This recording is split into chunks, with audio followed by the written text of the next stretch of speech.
Not to start to do anymore. We need the poop scoop people. The horses pooped there. I pooped. Have you pooped as well? Where's he gone, the man? Has he gone? Jordan's doing. Oh, Jordan's doing. Okay. There's one over there as well, down by that green and... I'm going to tell you what I see, okay? And you know, all three of them have got a similar thing. All three horses and possibly all three riders all got a very similar thing for me, really. All your horses are quite open and forward. They're all a little bit long, yeah? And it's a little bit what you tend to concentrate sometimes with a very young horse, because you want it to go forward. You always want your young horse to take you forward, to the point where it gets a bit unruly sometimes, because you're so preoccupied with the fact of go forward, go forward, go forward.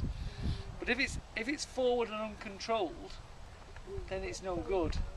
It's got to be forward, but within a controlled manner. And I just think all those horses I saw going around there then were all on quite an open, what I call flat stride, quite flat, open forward stride.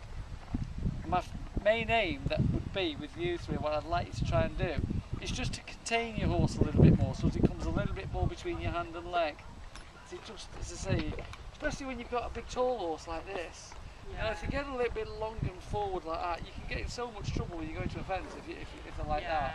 You know, and you know your little issue where you had a peep at somebody, I think it was with a poop scoop in there, whatever type of thing. That tended to happen because your horse is very long and forward. Yeah. And so it sees something and it's away, you know. Whereas if it's a little bit more closed between your hand and leg, and it's a little bit more controlled, you could nip that situation in the bud a bit more. Yeah? So just try doing that. And I know that everybody's got their own technique and style, and I try not to change technique and style too much, because if you change it a lot, people ride a bit uncomfortable then, and they can't really apply what is correct, what they want to do then. So if they wanted to get more leg on, they can't, because they're so thinking about, I've got to keep my shoulders back, or I've got to do this. But the most important thing when you're riding horses to jump is being effective. That's the most important thing. You can look at riders at the highest level all over the world that jump, and they've all got their own individual technique, and some of them completely defy what should be the correct thing to do. You know, there's a guy from America, I can't think what his name is, but he rides very forward and over the horse. At the Olympics. Yeah, that's it. Yeah, and that's how I was taught to ride. Yeah, very, very forward all the time. But if you watch him, he's never actually sitting on his horse forward. He's always very light and forward. Yeah. We were wondering if he's got a problem with the horse. Yeah, no, it's the way he rides, and the thing is with that, if you watch, the horse is so genuine. Yeah. It just always jumps everything. If that horse had half a stop about it at all, he would be in big trouble. Yeah. But it hasn't. And you know, you don't really see him riding anything other than that Irish chestnut horse. Right. That's the thing he rides all the time.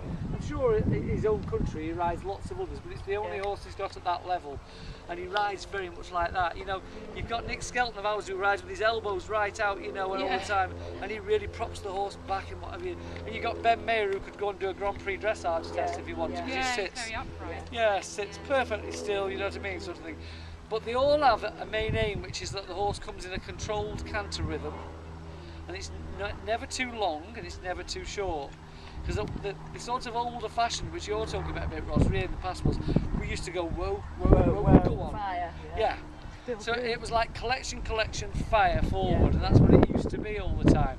But because these days all courses are built near enough everywhere you go, all on related distances, 4 strides, 5 strides, 7 strides, and it's all on those distances.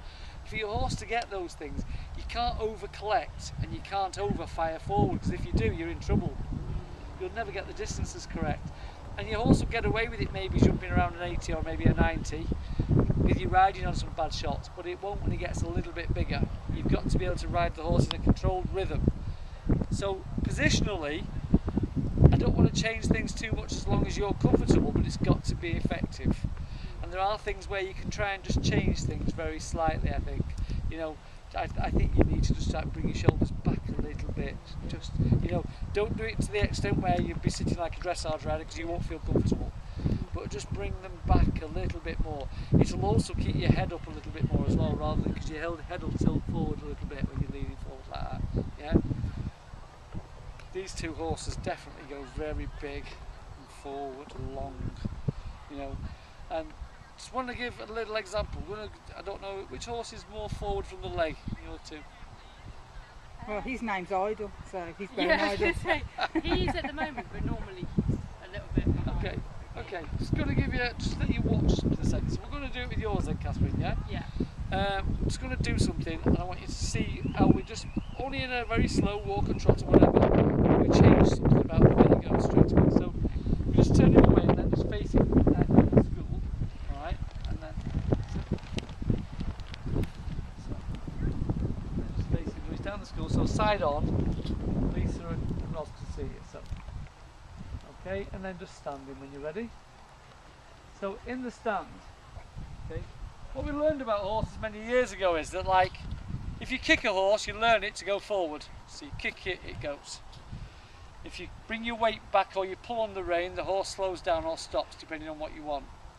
If you apply the two together, so kick, go forward, but come back here, then the horse comes up.